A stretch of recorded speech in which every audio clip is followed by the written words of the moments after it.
Hi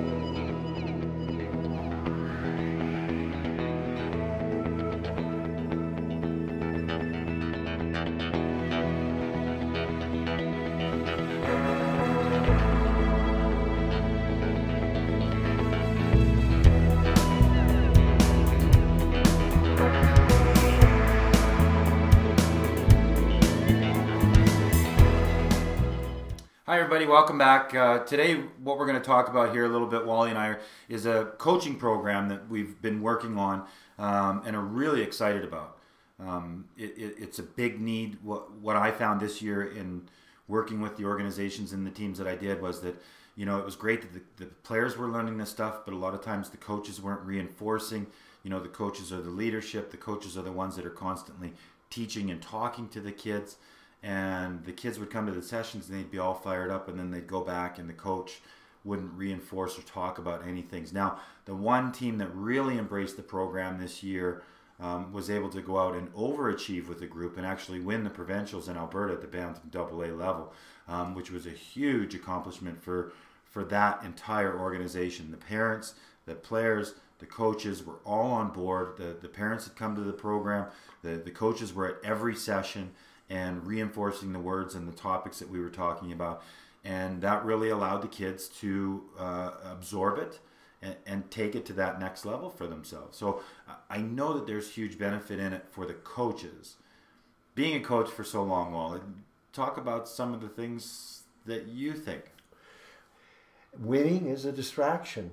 You want to strive to be your best, and yes, you want to try to win, but it cannot become the reason you play the sport, because there's too much to be gained. In fact, you're going to learn more from losing than you will from winning, and you become a better person by the adversity of having to struggle at times and to get better.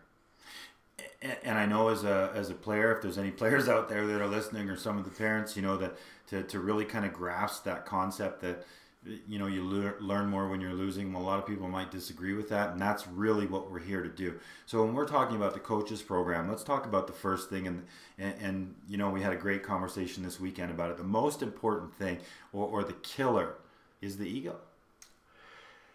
Ego is a problem in the sense that we're all sensitive about our own ability and hesitant to admit that we don't know something. And I really think when you become open-minded and realize that nobody knows it all, and you recognize what you don't know and are able to ask for help and seek out help, then you're going to be a better coach or a better teacher. The next topic, we touched on the ego. The next one, and you mentioned the word a couple times, communication. Communication is the key.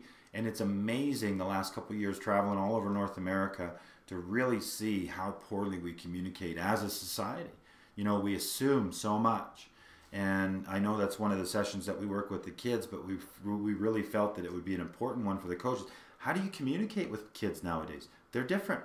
How do you communicate with the players so that they understand, so that when they see something, they're not questioning and getting upset? And then how do you communicate with your other coaches so that they're being able to help you? And really, as a coach, you're just there to develop the kids. Yeah. It's interesting in sport, particularly in hockey. The tradition is for coaches to tell players what to do, and hockey especially is an interesting game. They're on the ice. They're facing situations at high speed that are unique and new and different.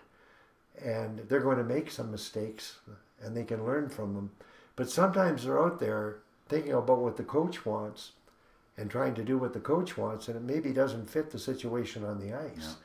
And so they have to be allowed to figure things out more often, and that's where questioning comes in. Yeah. The traditional feedback in a minor hockey level on the bench has been telling the player of the mistake he made. And then we go into leadership.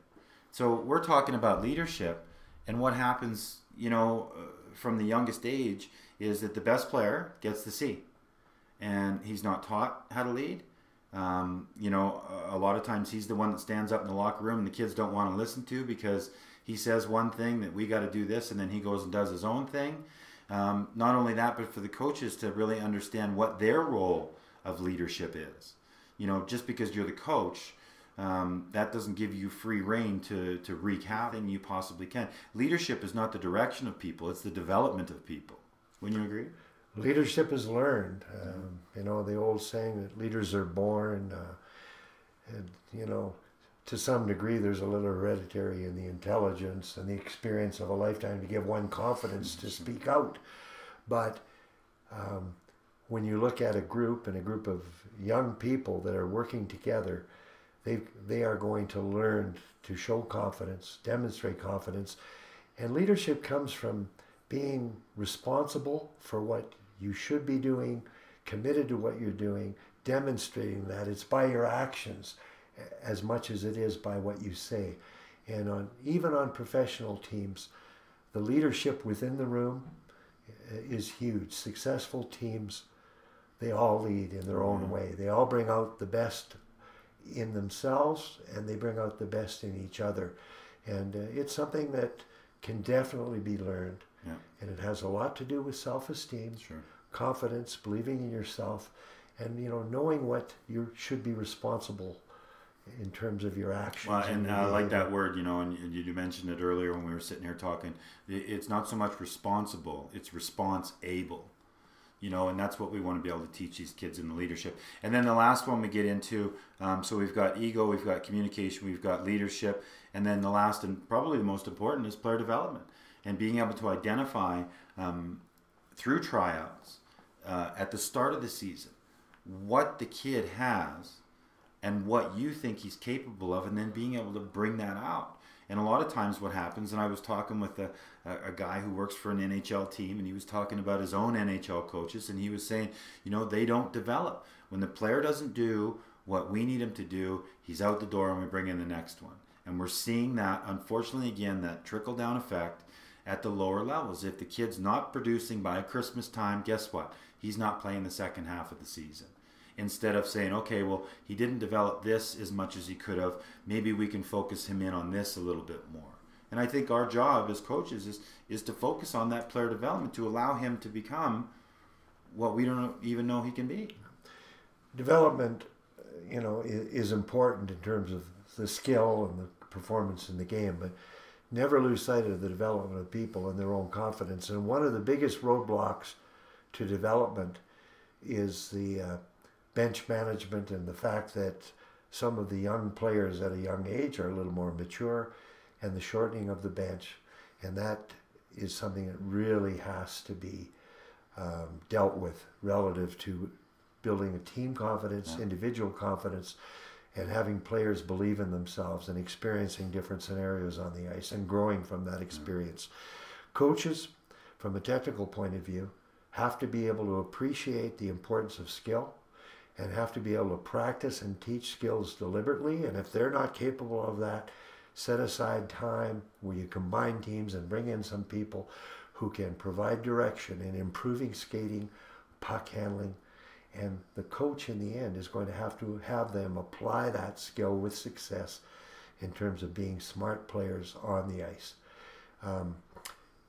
When you build a team and develop a team, skill is going to be the foundation. Sure. And quite often we forget about that, and coaches get into team play, tactics and strategies when players can't fundamentally skate, can't control a puck, can't make a pass.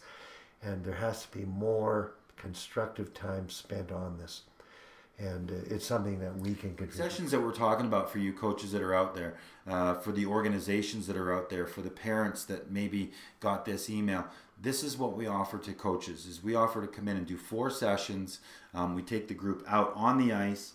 We make them do the drills so it raises their awareness. There's a lot of things that we can do to help your organization, and I know that's what I'm dedicated to, because the more great coaches, the more great leaders we have out there, well, it's only going to develop for the future.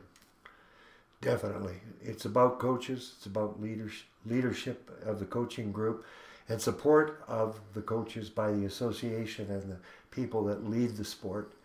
And I'm always anxious about supporting the coaches and making sure that they are given all the tools and support that they need.